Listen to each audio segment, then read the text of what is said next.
Welcome back to the channel, and this is really exciting stuff. I just picked up the WZ Blaze.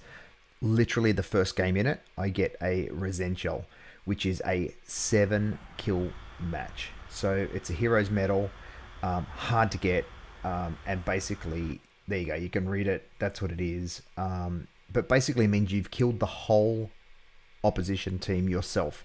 So obviously other team members contributed, but you know, in regards to this match, I claimed all the kills, right? So very first match, you see there, tanks destroyed 7. See there, one match. You see on the right, tanks destroyed 7. So you can see it was my very first match in this game, in this tank, and that is the outcome. So been wanting this tank for a while, and it came up as an option. So I thought, yeah, I'll grab that and basically give it a run, see what it's like. And it just unfolded that way. It wasn't meant to be. It just unfolded that way. So here's the match. And sometimes the cards fall your way in a game like this. So team played really well, actually. The mediums went off to the center of the map to do what we call spotting. So if you're a TD, and the Blaze is obviously a TD, you want someone spotting. You want someone spotting in that middle part of this map so you can get some shots in, because that just gives your team a little bit of a chance. Don't worry, they're doing the exact same thing, but I find this side of the map is a little bit more an advantage than the other side for this exact process. So you can see on their team, they've got a bunch of tanks who are all doing the same thing for their team, except for they don't realize the idea is not to get shots on the enemy for them. It's supposed to be spotting. But they're all trying to get shots on this M4 that's up there spotting for us. So I can just get shots at will here and put in a fair amount of damage before some of our guys keep moving on. There's a VKH, which is a heavy tanks, doing exactly what I'm doing, which is not what they should be doing. So give them a bit of encouragement. So stop being a TD and go be a heavy tank on the right. But the reality behind it is this game just plays out so well. So this SU-100's pushed up. He's getting some shots on our guys.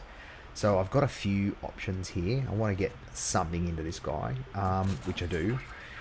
And basically when you're a TD in this position, you just want to do damage. Because the idea behind a TD is either destroy tanks or take their hit points away. And that's what I'm trying to do here at the moment, is just take as much hit points away as I could possibly can from any tank that I can spot and get a shot on. So this Cromwell's moved, and he's moved around to get a better shot. So pops his head up here and makes a huge mistake, and that takes him out. Unfortunately, our M4 now gets taken out pretty quickly here, and unfortunately he's gone. So that opens up a little bit of opportunity here, because the Stravia just popped up out of nowhere, and I was able to kill him. So always in the thought process of killing the tank with the least amount of hit points, right? So if I'm looking here, I've got this KV2, or I've got the Blaze in the background, or I've got this SU-100 popped up. So I take the SU-100, low hit points, I can kill him with one hit.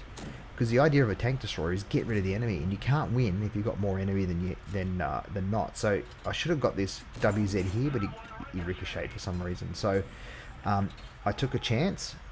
Loaded up some APCR, and I had another crack because I thought maybe he's still sitting there, but that wasn't the case. He'd moved. So now we've got 3 of them. In fact, I think there's still 4 more tanks on their team, and just myself. And this KB2 already admitted and told us he doesn't have the top gun, so he hasn't got the big dirt gun on this. So I'm pretty comfortable to give him a bit of a chance, except I know his reload's much shorter, so I don't want to give him too much of a chance. So what I do is I use the speed of this thing, because you can get around reasonably well in this tank, and I've relocated. So hopefully he's either spotted me or he hasn't. He either knows where I am or he doesn't. I don't really care at this point in time.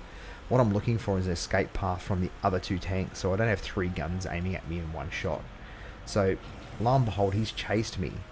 Turn around and hope he's going to pop out here, which he does. And so clutch shot, destroyed. So that was the start of what turns out to be a beautiful thing. So I thought to myself, well, they're capping, and they're either both on the cap or one's coming after me, which is what I suspect's going on because the cap's moving slow. If the cap was moving fast, I suspect they're both on there. So I turned around and thought, well, let's go back and see what we can find. And lo and behold, there's the blaze.